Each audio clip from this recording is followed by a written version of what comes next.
Hello everybody and welcome to What's Week This Week. And we've got all the news that is pretty much unfit to print. I don't know, something like that.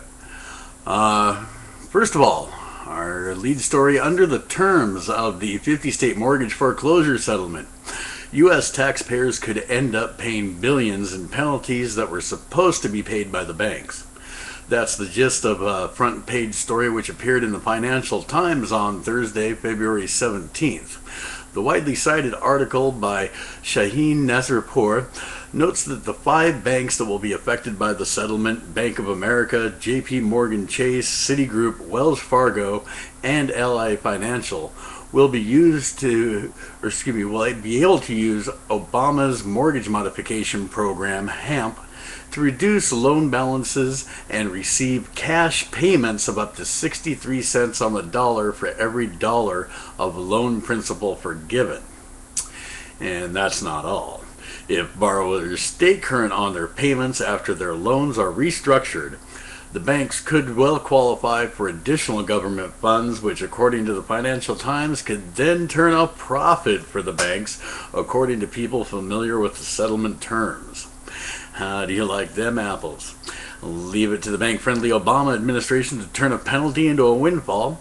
In effect, the settlement will help the banks avoid losses on mortgages that are vastly overpriced on their books and which were probably headed into foreclosure anyway. Inspired by the success, Bank of America has announced that they'll be starting a new loan program in which customers can take out a secured loan of up to half of their money in their checking or savings account and pay only 15% interest back to the banks as they pay their own money back into their accounts in installments. A Bank of America regional manager added, "While you're at it, feel free to buy yourself a free toaster or calendar for taking out that loan, because at Bank of America, we really appreciate our customers." Now, our next story is something that came from Federal Jack, titled "What's Happened in Our Country While We Were Away." This was actually originally posted in the editor's Facebook account, and they decided to write it into an article. You can see the original article over there at Federal Jack. It's from a Sergeant Mad Dog Tracy. "I don't know of anyone who won't get a kick out of this one. These are the knuckleheads who are so smart and so knowing in charge of the TSA near you. As the chalk leader for my flight home from Afghanistan, I witnessed the following. When we were on our way back from Afghanistan, we flew out of Bagram Airfield. We went through customs at BAF, full body scanners, no groping. Had all of our bags searched, the whole 9 yards. Our first stop was Shannon, Ireland, to refuel. After that, we had to stop in Indianapolis, Indiana, to drop off 100 folks from the Indiana National Guard. That's where the stupid started. First, everyone was forced to get off the plane. Even though the plane wasn't refueling again, all 330 people got off the plane rather than let the 100 people from the Indiana National Guard get off. We were filed from the plane to the holding area. No vending machines, no means of escape, only a female-male latrine. It's probably important to mention that we were all carrying weapons.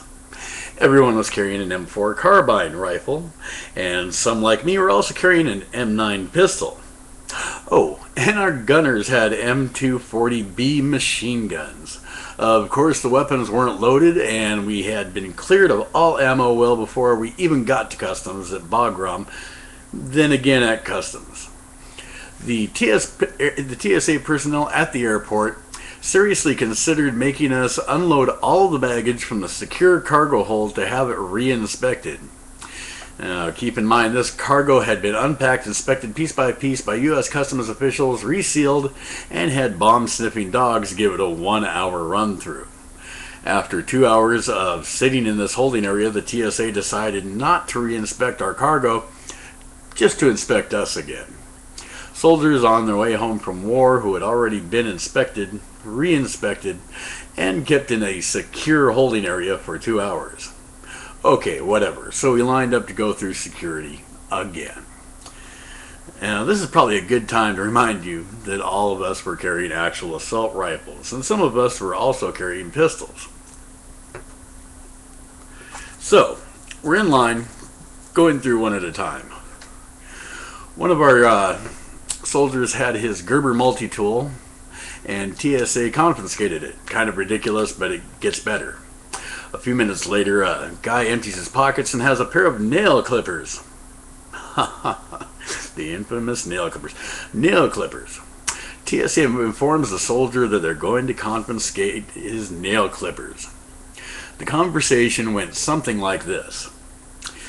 TSA guy, you can't take those on the plane. Soldier, what? I've had them since we left the country. TSA guy, you're not supposed to have them. Soldier, why? TSA guy, they can be used as a weapon. Soldier touches buttstock of the rifle, but this actually is a weapon, and I'm allowed to take it on. TSA guy, yeah, but you can't use it to take over the plane. You don't have bullets. Soldier, and I can take over the plane with nail clippers? TSA guy. Awkward silence. Me, dude, just give him your fucking nail clippers so we can get the fuck out of here. I'll buy you a new set. Soldier hands over nail clippers to TSA guy, makes it through security. Now, to top it off, the TSA demanded we all be swabbed for explosive residue detection. Everyone failed. Go figure. We just came home from a war zone because we tested positive for gunpowder residue. Who is hiring these people? This might be a good time to remind everyone once again that approximately 233 people reboarded that plane with assault rifles, pistols, and machine guns, but nothing that could have been used as a weapon. And the sergeant ends up by saying, can somebody please tell me what the hell happened to our country while we were gone?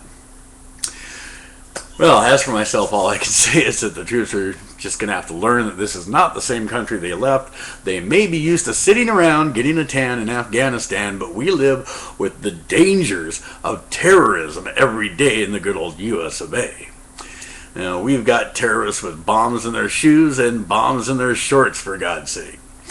So I think the good folk over the TSA are hardly going far enough, and as you might suspect, I have a few suggestions that I think could make security screening for returning veterans even more effective.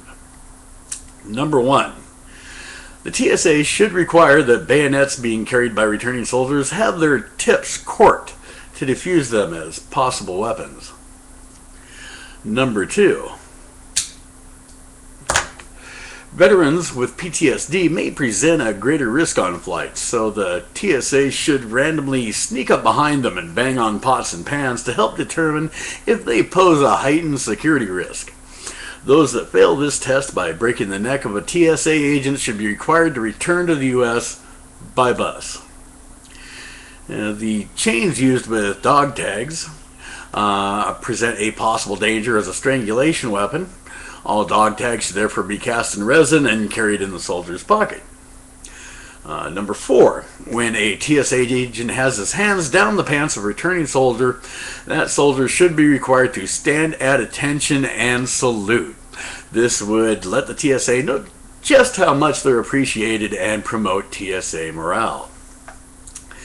The TSA should, or number five, the TSA should also assure that all opium poppies carried on board by returning troops are carried by hand, since plastic bags could be used as a weapon to smother the pilot. And last but not least, number six, ban grenade pins.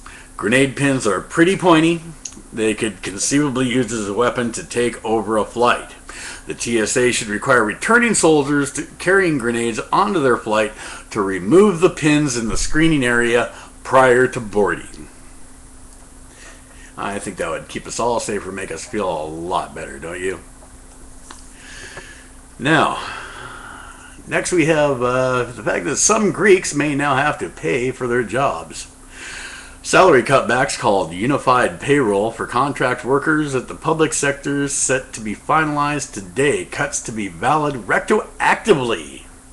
Since November 2011, expected results up to 64,000 people will work without salary this month or even be asked to return money.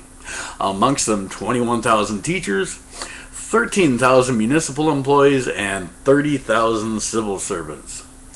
There's been no word yet on whether retroactive ass kicking and jackboot licking may be required as well.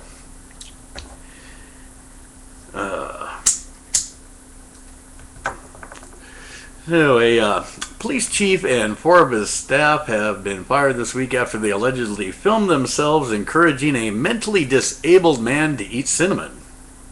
The prank, called the Cinnamon Challenge, took place at the Tutwiler City Hall in Mississippi, where the 18-year-old was carrying out community service. This is actually a fairly common thing. You can see this on YouTube videos quite often. Just look up the Cinnamon Challenge and you'll see it's very hard for people to eat a spoonful of cinnamon without Ralphie. Another video also posted to the YouTube showed a police officer boxing with the victim, Denarius Ted Martin. Both videos have now been removed. Police Chief Terry Tyler was fired for his part in the prank, which saw town clerk Angelia Chandler pour cinnamon into the unsuspecting man's mouth. So unlike most of these YouTube videos, this was entirely involuntary. Seconds later, Martin is seen coughing out the powder before running to a water fountain and dashing to a restroom on the verge of being sick. As an aside, Tutwiler police have stated officially that this will not affect their annual popular GIMP Olympics, which include such events as hemophiliac dart tournament, wheelchair tipping, pin the tail on the quadriplegic, and of course the ever popular epileptic rides for the kids. And that's it. That's the news this week. Everything that's weak in the news this week. Week as weak could be. And that's all we've got for the week. So, for this week, what's week this week? I'm signing off. This is Marklar. We're sponsored by 12160.info. Be sure to take a look. And you all have a good week until next week.